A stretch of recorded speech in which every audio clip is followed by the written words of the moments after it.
জনাবা বিলকিস ইসলাম, আসন সংখ্যা 307।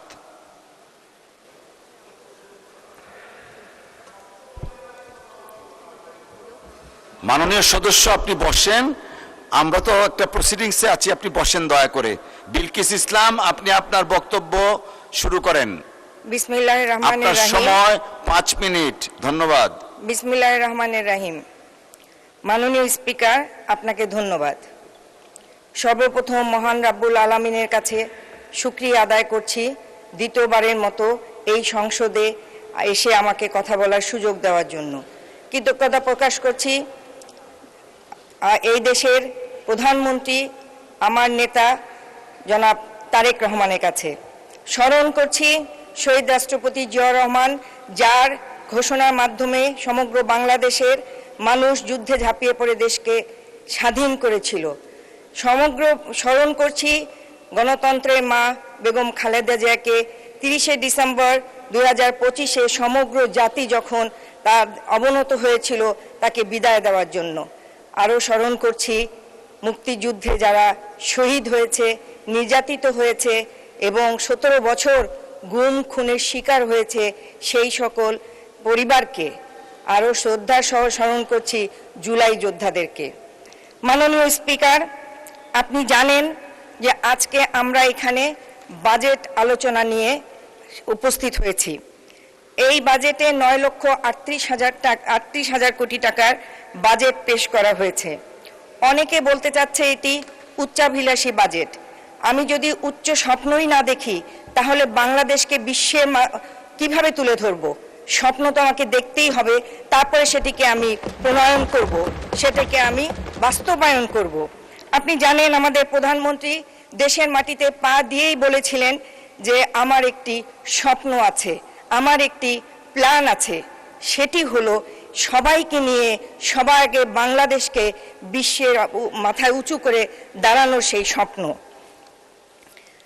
মাননীয় স্পিকার, আগে শুনতাম মোটা চাল, মোটা ভাত, মোটা কাপড় এটি যথেষ্ট, কিন্তু না, এই বাজেটে আমরা দেখেছি নিত্য প্রয়োজনীয় দ্রব্যের মধ্যে 60টি দ্রব্যের উপরে কর না দিয়ে, কর হ্রাস করে আজকে প্রতিদিনের যে চাহিদা জনগণের, সেটিকে আজকে একটি সুখকর জায়গায় পৌঁছে দিয়েছে।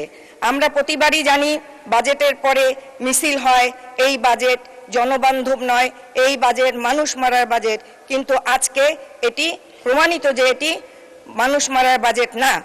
আমরা যে বক্তৃতার আমাদের মাননীয় অর্থমন্ত্রী যে বাজেট বক্তৃতার বইটি দিয়েছেন, সেখানে আমরা দেখতে পাই গণতান্ত্রিক, মানবিক, অন্তর্ভুক্তিমূলক অর্থনীতির অভিযাত্রা। এটাই প্রমাণ করে যে এই বাজেট একটি জনবান্ধব বাজেট।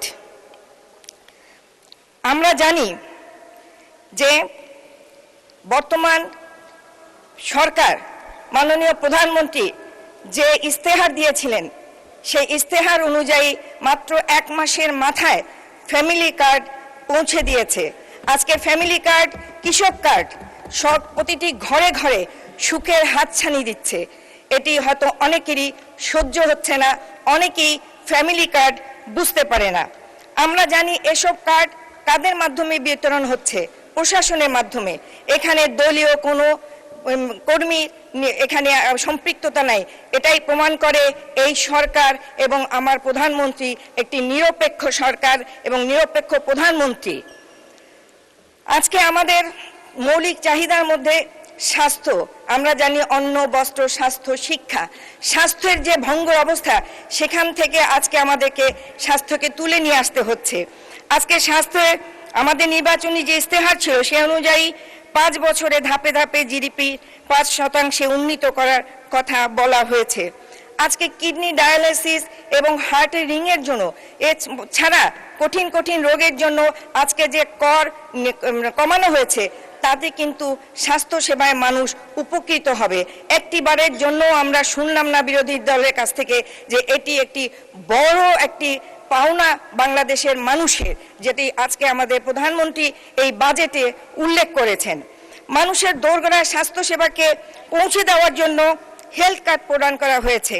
প্রতিটি ইউনিয়নের শহরে কিন্তু আধুনিক স্বাস্থ্যসেবা ইউনিট স্থাপনের পরিকল্পনা ও বাস্তবায়ন চলছে। শিক্ষা জাতির মেরুদণ্ড, কিন্তু বিগত 17 বছরে সেই শিক্ষাকে যে মেরুদণ্ডকে ভেঙে দেওয়া হয়েছে।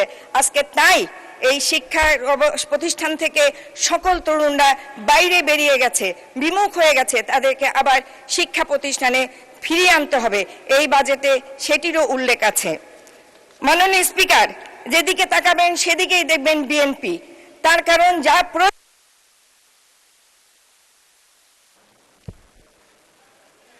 জি জি জি জি, আপনার সময় আরো 2 মিনিট বৃদ্ধি করা হলো, ধন্যবাদ। একটু বেশি দেন মাননীয় স্পিকার। যেদিকে তাকাই সেদিকেই দেখি বিএনপি। আমরা জানি দেশের জনসংখ্যার অর্ধেক নারী। এই নারীর হাতকে কর্মের হাতে পরিণত করার জন্য শহীদ রাষ্ট্রপতি জিয়াউর রহমান মহিলা বিষয়ক মন্ত্রণালয় তৈরি করেছিলেন। শুধু তাই নয়, আপনারা জানেন একটি স্বৈরাচার সরকার ছিল 17 বছর, যারা মুক্তিযুদ্ধকে বিক্রি করত, মুক্তিযোদ্ধার চেতনা নিয়ে তারা এগিয়ে যেত, কিন্তু তারাও কিন্তু মুক্তিযোদ্ধা মন্ত্রণালয় তৈরি করেনি। সেটিও তৈরি করেছিল বেগম খালেদা জিয়া। প্রবাসীদের কল্যাণে যে মন্ত্রণালয়, সেটিও তৈরি করেছিল বেগম খালেদা জিয়া। সুতরাং এই বাজেটে সকল ক্ষেত্রেই বরাদ্দ রাখা হয়েছে।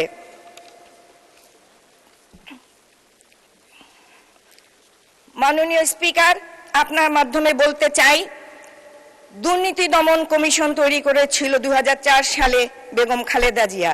অথচ বিগত দিনে আমরা দেখেছি দুর্নীতি করার সম্প্রসারণের জন্য একটি অঘোষিত মন্ত্রণালয় ছিল এই স্বৈরাচারের আমলে। আজকে সেখান থেকে আমরা কিন্তু বেরিয়ে আসতে চেষ্টা করছি। আজকে বিরোধী দলীয় যারা আছেন তাদেরকেও এই দেশ গঠনে সহযোগিতা করতে হবে। আমার সময় হয়তো কম, শুধু এটুকু বলতে চাই যে আজকে আমাদের আত্মমর্যাদাশীল সম্পন্ন প্রধানমন্ত্রীর কারণে আজকে বর্ডারে বিজিবি যে সাহস পাচ্ছে, পুশিং ঠেকাচ্ছে, তার জন্য তাদেরকে স্যালুট জানাই। এই বলে আমি আমার বক্তব্য শেষ করছি। আল্লাহ হাফেজ। ধন্যবাদ মাননীয় সদস্য।